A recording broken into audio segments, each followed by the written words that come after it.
You guys in, welcome. We have a new welder here to take a look at. It's a Sefaspe, I guess. I don't know how you say that. Here's the name. So anyway, let's take it out of the box and we'll take a quick look at it.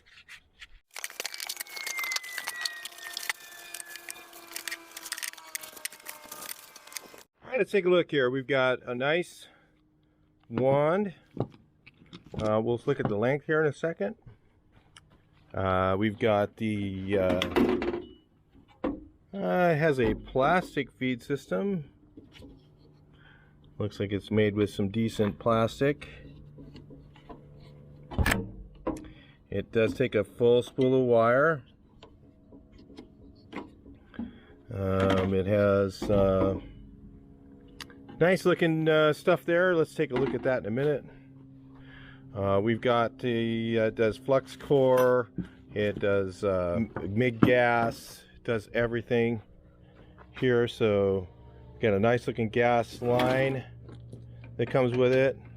That's a compression fitting, so you don't put Teflon tape on that. So it has a nice looking gas line. It does not come with a regulator, but for the price it's actually very reasonable. So check that out. You look at the link in the description. We've got a separate feed roller in here for something. 9 and an 8. 0.8, 0.9. I don't know what's in it. We'll look at that one in a second. I'll bring it back in. I'm going to show you in a second. You might say, oh, well, I don't think I want to buy that because it blah, blah, blah, blah, whatever. Listen, watch the entire review on this welder. It is amazing. It's amazing. It's absolutely one of the most amazing welders I've used yet. So stick around, but I want you to know what could happen. Talk to you a bit later in the video. All right, guys, so I got this welder and for some reason it wasn't turning on. It was clicking and not turning on. And so rather than send it back, they said, hey, why don't you just open it up and look and see if one of the wires came disconnected. And it looks like this one just came unplugged somehow right there. And that's what they said. Sometimes that happens in shipping. So it was really easy to do. It was actually easier to take this apart than it was to try and box it and ship it back to them. So I think it was probably a good suggestion, and stuff like this can happen, and I'll show you how to put this thing back together. It was really not hard at all. So I guess we'll turn it on first and check it, right? So I went ahead and plugged it in, and of course as soon as I turned it on with that thing disconnected, it works perfectly, seems like. So that's all it was, is just that little plug came out, so that can happen. I'm not going to touch anything else in there because it's 220 volt right now, so I don't really want to get myself in a pickle. So what I'll do is I'll just put this back together. There's only just a few screws. The handle had to come off, and it was pretty easy. It took me like 5 minutes to take it apart. So you take off these two ends. This happens to you, I mean, I probably won't, but you take off the two ends, and then underneath there's this screw, that screw, and there's one in the middle that takes the cover off. And these two ends just have 4 screws. 1, 2, 3, 4, really easy. And then the handle right here has these 2 screws right here. Just in case this happens, you know, it could happen to you, and then you might freak out, and no real reason to freak out. It wasn't a big deal at all. Then put those screws in. Here's the other one over here. It literally took me 5 minutes.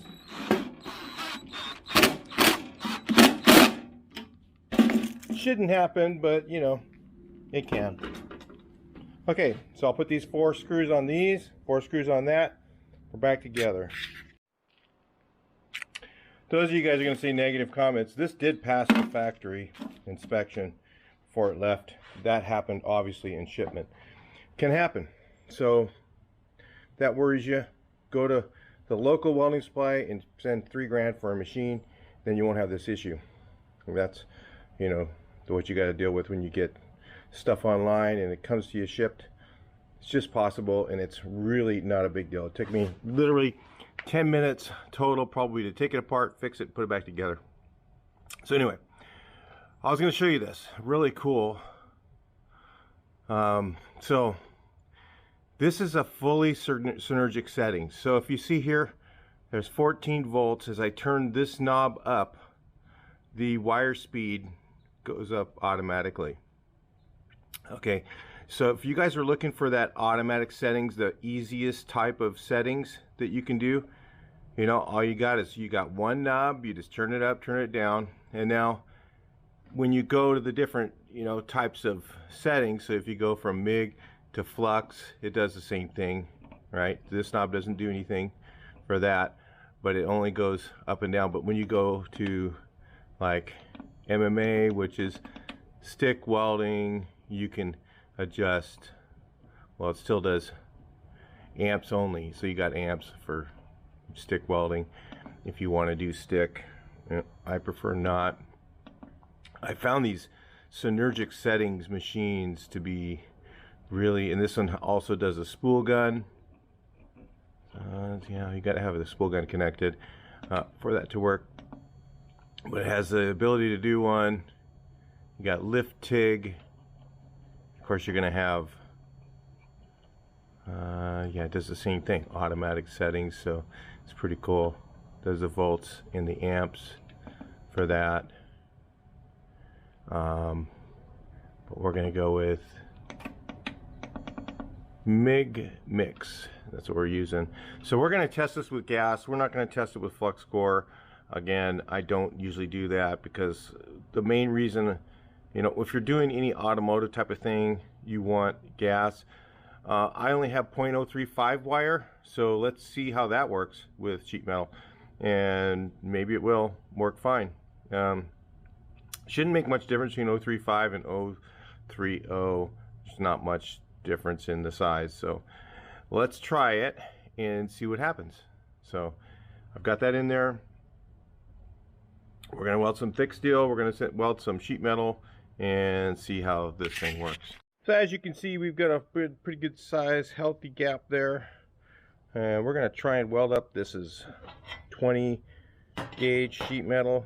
We're going to see if we can weld that up and go from there.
Try to take a look here.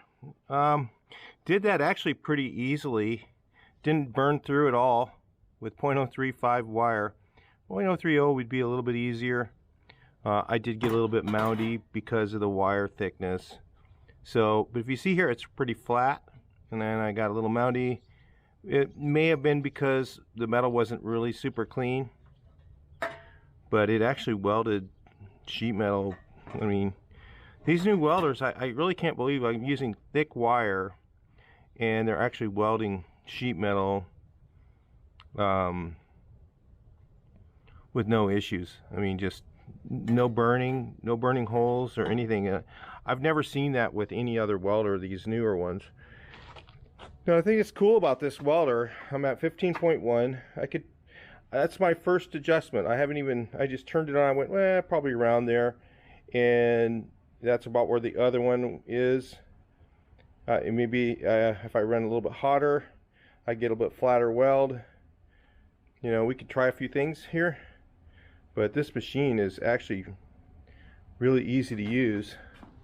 And the fan doesn't run all the time. I notice it does have a lot of post gas. Let's listen to it here.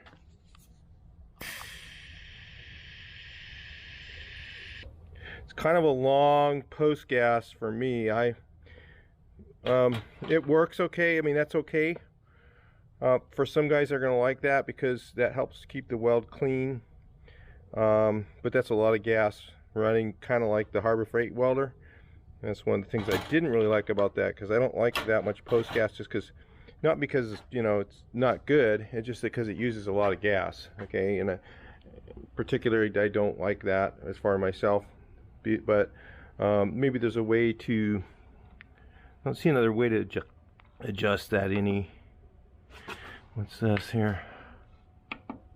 Oh, so it does have, so if I don't like the heat settings, I can push this button here, and you see how it goes plus or minus up to 10. So that will adjust the wire speed. Right now it's at 0, so I don't know about this. No, but so it'll adjust the wire speed like a compensator, so you can add more wire or less wire, or more heat or less heat. I don't know what that setting does, but it does one of those things. So where you can go plus up to 10, minus up to 10. What that does is it manipulates the wire speed to heat ratio. So you can probably go to more minus, and that'll lower the heat and keep the wire speed the same. So you play with that a little bit when you use the machine, and you'll find out. But I like it right where it's at. At 0, it's actually, to me, really good. But you can change that if you want. But it's fully automatic. The thing that's good about that, I mean, there's more positives to negatives. I personally always get my settings wrong, okay? And I think a lot of us do that. And that's the problem with welding, is settings is everything. If you can't do your settings like me, you know, I can't do my settings, and if you're like me, then you'll like this welder. Because these ones with automatic settings, you just have one knob, you turn it up, you turn it down, you hotter, colder, the wire speed's automatic, and it's usually damn well close or right on. So this one I find to be pretty darn close. I could probably manipulate it up and down with the plus or minus a little bit, and get a little bit tighter, and get those buttons a little bit tighter. That's how you do that, okay? And it works really good. I really like this machine. Again, this one here, let's talk about another machine that I have here that doesn't have that. Beaver works really good, and it can do really tight buttons too, but you have to do your settings, and that's a little harder if you're a brand new person welding. You're probably not going to like that. I kind of find this one like an upgrade to the Arc Captain, Mini that I have. This has been a popular seller because it's really easy to use. So this welder has some limitations. It has a really short wand. And it has a really short ground, and it's really tiny, and it only takes a small spool of wire. So if those things were downers to you, then you're gonna like this machine right here, because this one here will weld thick steel really good. It's gonna butt weld small stuff just like that one does. Really easy to use. Has one knob basically, and a manipulator that if you push this button, you can go up and down, and you can adjust that out. So I think let's see, Yeah, so it does keep the wire speed at the same, and what this does is it lowers the heat. So if I take this down to minus 20, oh my gosh. Whoa, it'll go down to minus 30 and then plus 30. So I would set it at 0. Honestly, I found the 0 to be like the best. So what that does is that will lower the heat and keep the wire speed the same. Just like the other welder I use too, the one from Weaver, that's the small one, like this one, the compact welder. Great machine for starting out, just so you know. But if you just said, hey, you know what, I think I'm going to figure this out pretty quickly, and I want a welder that I can, you know, that will do more, and it's a little bigger, and will take a full spool of wire like this one does, okay, it might be a good idea, because what you end up with is a lot of pain in the ass changing your wire all the time with a small machine, and this would be a great middle ground. So I really like this welder so far. Manipulate the settings a little bit and see if I can get a little bit tighter buttons. We do have a pretty good sized gap here, and it's still welding that up perfectly. I have no burn throughs. I'm just pretty amazed.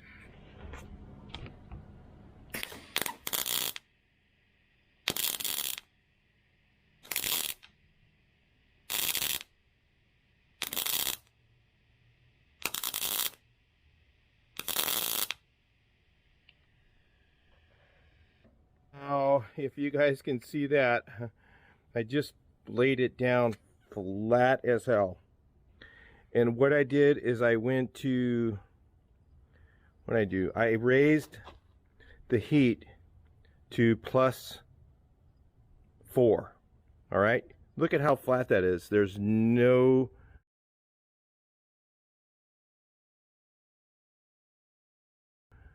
and it's completely penetrated all the way through.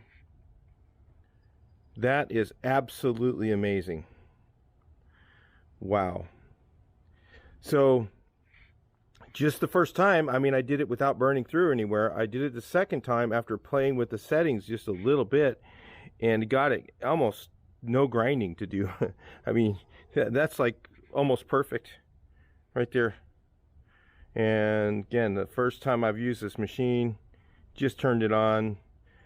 I literally didn't do any practicing with this machine at all.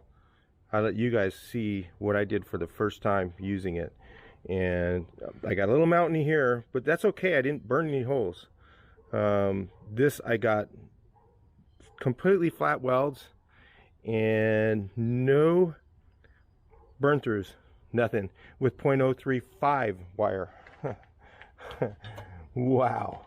Never done that before, you guys. I've been welding a long time. I've done a lot of sheet metal repair, and I have never had a welder that I could weld with 0.035 wire and actually not get any burn throughs. Wow. Passed the test merely to me. But let's just go with the giant gap, and let's see if it'll pick that up with 20 gauge steel and not get burn throughs. I'm sure I'm going to get some, but let's just try it. I mean, if this works right here, this is the best welder so far I've ever tried. All right, let's do it.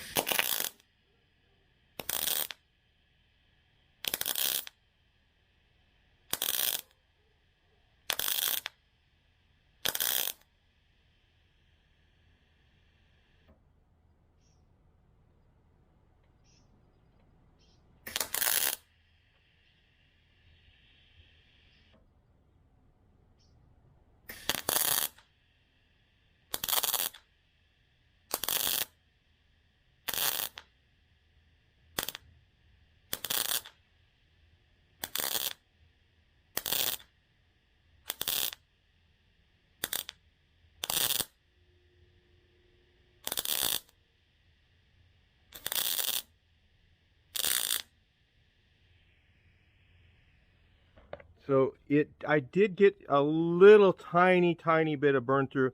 I bet you I could adjust that and probably still get nothing. But the thing that's nice is the grinding. There is literally almost, look up over here, the mountains behind it. and right here, how flat that is, almost no grinding. And even though where you can see where I went way over right here, that's because I burned through a little bit, so I went over and tried to clean that up, and I just went to a little bit shorter trigger speed, and I was able to get really clean, flat. Hopefully you can see close up, this is really super flat. Grinding is your worst enemy when it comes to welding, and this welder solves that problem. Flat welds with this thing, amazing. So what I'm going to say is, if you guys bought one of these, you didn't go wrong. Okay, it's a great machine. The our Captain right here is a great machine. And I think this one's a little cheaper than the one in here. That's fine.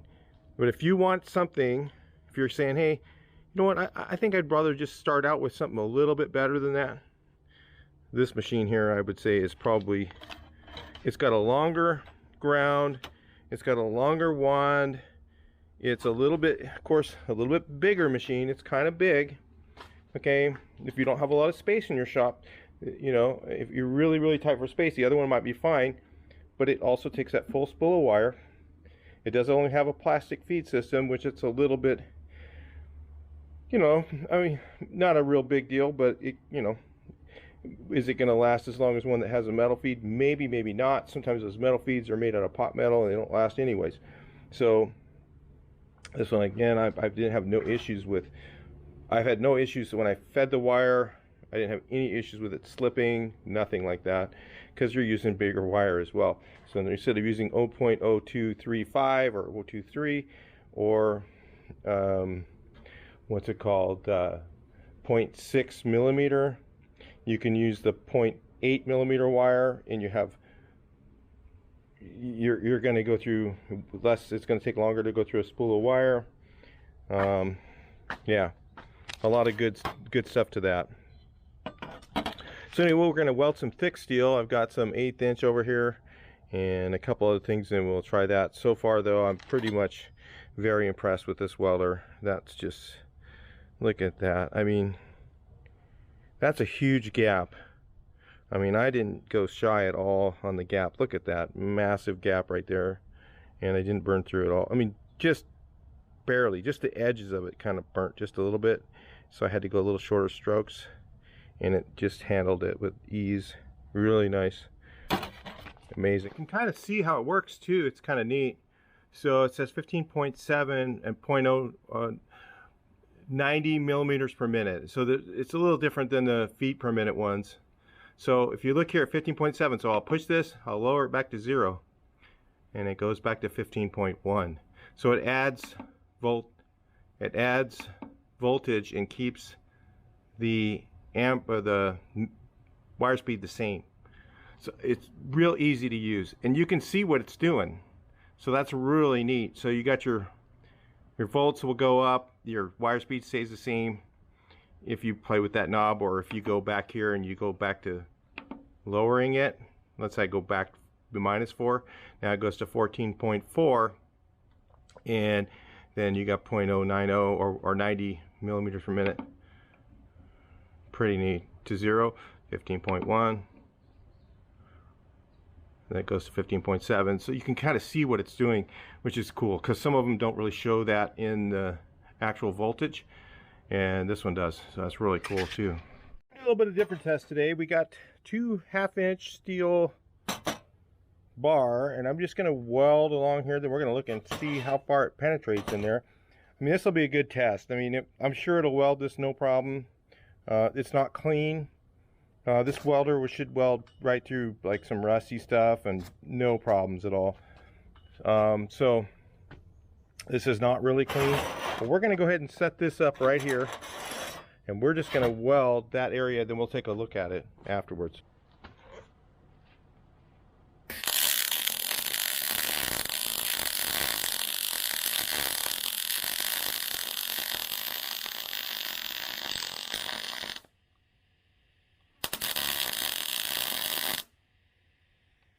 So normally you would V-cut something like this. If you're going to weld thick steel, you'd want to cut it at a groove, a V-cut in there, and then weld some passes on there.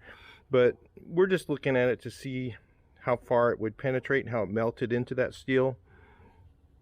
And I still have it at +4. If you can see, it just melted a nice flat bead, very clean, into that 1/2 inch steel. And so, I mean, I could almost weld it all the way through, but it's not going to go quite all the way through.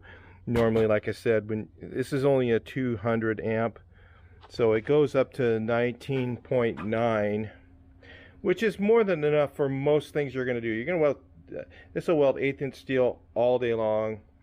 Obviously, you know, it penetrated more than 1/8 of an inch into that. So you can kind of see how it just melted where the melting is. That's actually just melted back to there. So yeah, 1/2 inch steel, you would need more like a 250, maybe almost 300 amps really. And you're gonna V-cut it, and you're gonna do multi passes on it. That's the way you should be doing it. But I'm just showing you penetration, and that's most of your welding. That's more than enough. That's more than enough. You know, you've done more than enough to your steel is not going to be that thick. So yeah, really worked good. Look at that, just a nice looking melty, buttery. And this was not cleaned. This has a little bit of oil on it too, and it just didn't care. Burned right through it. Didn't leave any pity spots in it, anything. Excellent welder. So definitely, okay, this is what this welder is. Let's say you're a brand new welder, or even if you're somebody who's welded a lot, okay, and you don't really want the compact machine. The compact machines work really good, okay. The ones I was showing you, the R Captain and the Weaver one, really cheap. Not built as well as one like this, but they're really economical. They're good for starting out. Maybe you say, hey, you know what, Mike, I just want something a little bit better than that, and this is where this welder comes in. So it's got the ease of the R Captain portable welder that I have sold several of those already. And again, if you bought one of those, just use it. I mean, use it, and then if you want to upgrade, look at this one. I'm going to tell you, this is like impressive. And for you guys who weld all the time and you just want life to be a little easier, man, you know, these one knob machines are just amazing. You know, it's just super easy to get your settings right. There's no guessing. You just turn it on, turn the knob, and just go with it. You know, there's no way to really go wrong with that. So anyway, if you're looking for that little bit better machine, you said, hey, you know, I like the R Captain. I didn't like the fact that it takes a small spool of wire. I don't like that the lead's a little too short. You know, I want something that's a real welder, a full size welder. Then this is the one to get right here. If you're looking for that same ease of that welder, and it's a good welder. They're both good welders. This one here is just a little bit better. So anyway, that's my review for this.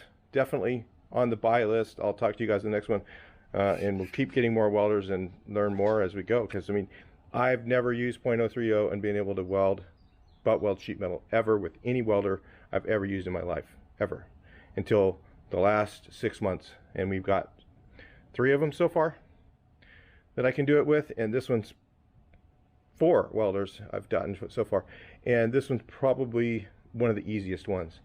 So if you're looking for that, here it is.